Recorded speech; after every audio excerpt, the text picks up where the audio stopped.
Turn 3 Orks. Let's see if my flyer comes in to shoot some guys down. No, it does not. But we got some bikers that can regroup. No, they do not. But they run a nice, healthy, I think it was about 12 inches. And so at least they should be safe from the flyers. Maybe not, flyers move very fast. But we're moving up with our boys, trying to get towards and maybe eliminate some warrior squads. If we can do that, then the flyers will have to fly over and I might be able to pull out a victory yet.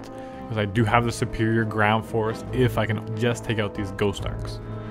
And so, boys just moving up. The one squad of boys without a power claw actually can't do anything to ghost arcs at all, which is very unfortunate because they would have been able to charge and quite possibly blown it up. But they're just going to be hide behind the defense line for now. And the weird boy doesn't like his power, so he tries to re-roll. He gets a frazzle on himself. It only causes 1 wound. I'm not sure where you would take the models off from, where the priority is. Oh, you just took it off from where I hit. So shooting with lots of shooters and big shooters, kill a few warriors off the one squad, shooting at the immortals, and they keep on making all their saves. But one more good volley at a group of warriors actually is able to take a lot of them down. A little more than I thought. I might not be able to charge them anymore. But then we shoot our Ludas at the, again, ghost arcs, because I could be shooting at the flyers, but if the flyers go down, the ghost arcs are still there, and that's what I need. I need to deny. I could force a tie if I can kill all those troop choices. Still somewhat of a long shot, but then I have to survive a couple turns with the flyers. But if they all fly off the board, then he has nothing on the board, I might win too. So anyways, something to consider. One warrior comes back from this squad. The squad that I almost killed does not fall back, but ooh, 4 warriors come back. And here's the silly part. They come in the back of the squad, and so it's still, the warrior's still there, but it's hard to charge them. But let's try anyways. I'm charging through cover, or I'm gonna shoot. I apologize. And no, they're shooting back because of Overwatch, and they kill 2 boys, makes it even further. I failed my charge. But then I'm assaulting, and they shoot back. And I lose, I think, 2 more boys with my cover save. Yeah. Custom force field is only so good. But I do barely able to get into charge range. And so just the 1 boy is enough. Everyone else gets around. And I charge the Ghost Arc that's weakened with nobody inside. Power Claw attacks. And he gets a couple he's guaranteed to die. Luckily, it does not blow up. And so some of my boys are still alive. The immortals rather, move in initiative 2, and they all make their attacks. I'm initiative 1 because I did charge through terrain, through the Valkyrie. And they managed to only kill 1 boy. It's okay, he was gimped, he only had 1 arm. It's totally okay for him to die. Everything in initiative 1 now, piling in. And that's a lot of attacks. And the special colored ones are the power claws. And without the power claws, I dealt enough wounds and he didn't have enough saves that they all died. And they don't have any crypt tech, and so they could not have some shenanigan guy coming back. And the objective did not blow up. Sad day. But turn 3 Necrons, moving up with the Doom size and the Knight size and all kind of silly size. They're going to cut me in 2. Well, let's see how many parts I can be cut into and if they're still able to wobble around the ground enough to kill the Necrons back. And there's just so many flyers. I have no idea how to deal with this.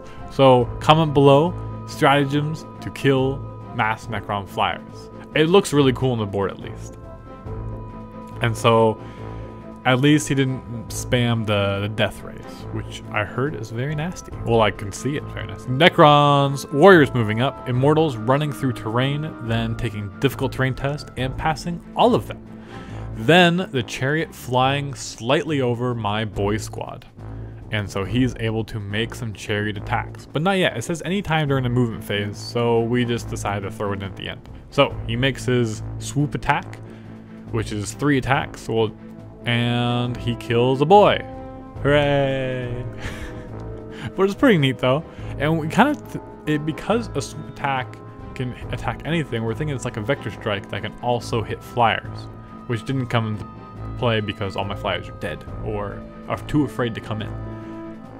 But another Doom Scythe shot and takes out a few Ludas, and against the Knob Bikers, I make my cover saves. And then against the building, he doesn't do anything. But then he has his Tesla cannons, which shoot into my Ludas on top, which I do get a cover save, but he gets a bunch of hits and 2 die. And again, it's kind of weird because he's taking out the front guys first. But now there's space for the Ludas to breathe. They were kind of cramped up in there, so really they were doing me a favor. Another Doom Sight or Doom Death Ray goodness shooting through my Ludas, but because they're in ruins, they do get that 4+ cover.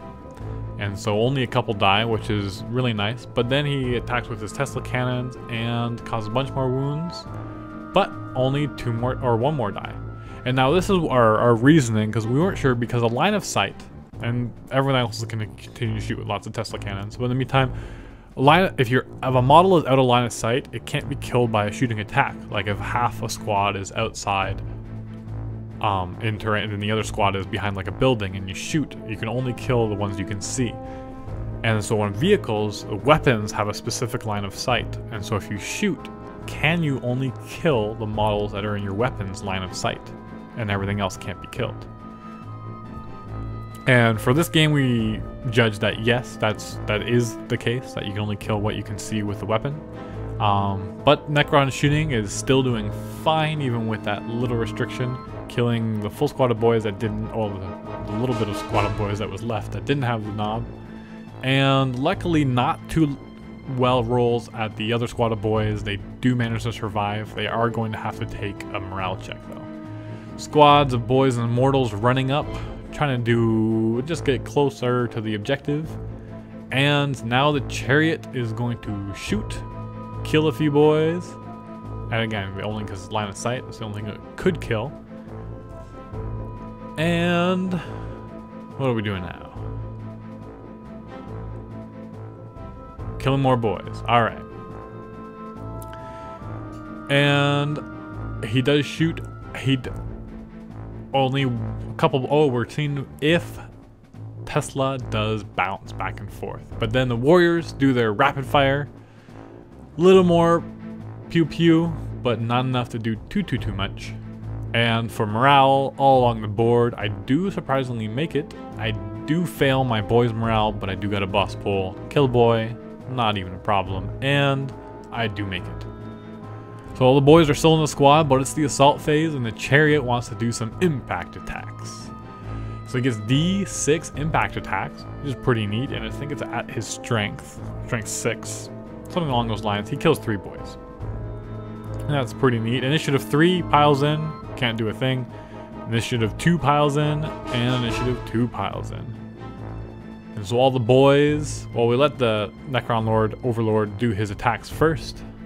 Get it over with. Luckily, my knob is in base contact the same distance as a lot of boys, so I can just kill the boys first. But he does get precision strike. He gets 2 of them, and so he attacks the knob instead, but I am able to look out, sir, and only 1 wound is done. Then all the boys attack the Necron Lord. Lots of hits, but I need 6s to wound. It's quite tough in there, and he gets +1 toughness for being in a chariot. But no, yeah, he makes his armor save. 2 power claws. I needed 1 to not kill him because he doesn't have an invulnerable, but he does survive with 1 wound left. And now I fail leadership, or fail by 4, and I have 10 boys. And so I have to re-roll, and I fail leadership. And we weren't sure if we could overrun or not, but Dreadnoughts can overrun. And we didn't know how to rule it, so we said they could. And so we rolled off an initiative, and I did fail. So, with everything that's going on, I think it's time for the handshake. Good game, Matt.